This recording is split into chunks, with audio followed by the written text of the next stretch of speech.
guys have no idea how lucky you have it. Why? Because when you see this, it's going to be after the election. Oh my god, you guys are done.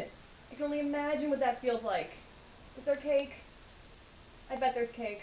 I, on the other hand, am recording this on November 5th, which is before the election. Guys, I'm tired. Really freaking tired. Like, napped for 7 years tired. I just need to be done. I just want the cake. But for you guys, the election is over. And you know what that means. Looking at committee assignment and analyzing policy. Anyone else? Yes, who's excited? Who's excited? Nope, just me. That's cool. Self 5. Alright. But I'm serious, guys. Now that this messy political junk is over, the real fun can begin. Why do you think we even have elections in the first place? Despite what you may be thinking, it's not because God hates us. It's because we need to actually send people to Washington, D.C. to figure out how to get stuff done. To get anything done in this city, you need a really careful balance of both politics and policy. You need the politics for the policy just as much as you need the policy for the politics.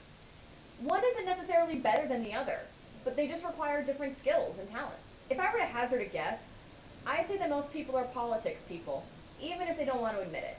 To them, the most important thing is getting their guy into office and getting the other guy out. Now, there can be policy reasons for this, like someone who supports lower taxes may support a Republican House candidate, but that doesn't necessarily mean they're a policy person. I, on the other hand, am 100% a policy person. You've got to be honest.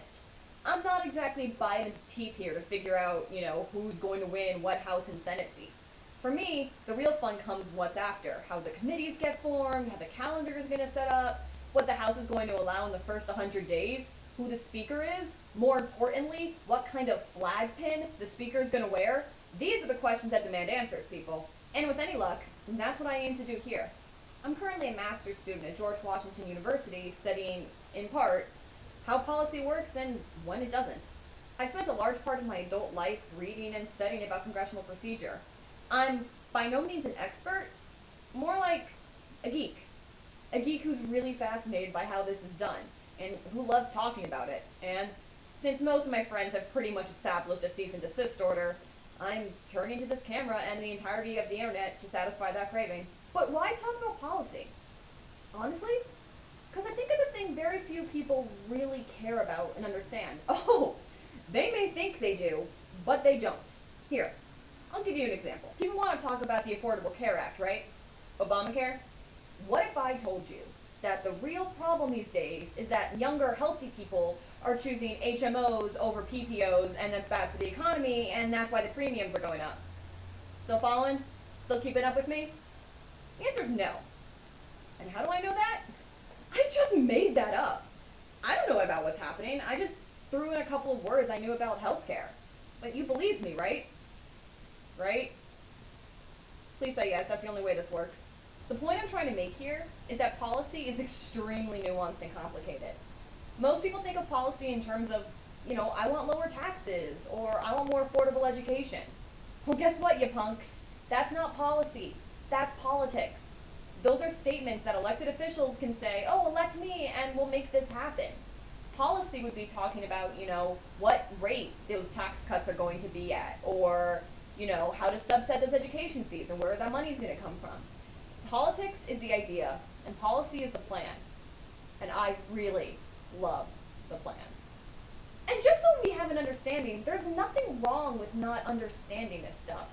Like I said, I'm a geek. There are so many things that I don't know about. I don't know how to change a tire. I don't know anything about quantum particle mechanics. I don't know how to spell quantum mechanics because I got that wrong in the first draft of my script. I burn rice when trying to cook it. True story. It's okay if you don't know or understand these things right away. And that's what I'm here for. I want to help. So I purposefully chose to film this before the election so that way I could say with 100% certainty that I don't know what's going to happen. I don't want to speculate, that's not really my thing. And after the election, I can talk about the transition process and maybe how the committees are going to work with the new government. But for now, my hands are tied. And like I said, I don't want to make any assumptions or speculate. I don't need to. Policy is going to happen whether we have Trump or Clinton or Johnson or McMullen. The priorities may be different, but I'm still going to have stuff to talk about. I just hope you find it interesting enough to tag along. That's all I have for now. If you're interested in the idea, please share the video. And for those of you in the future, pray for us. There's only 3 days left, and we need all the reinforcements we can get. Most people are more interested in getting their party in office or the person who shares their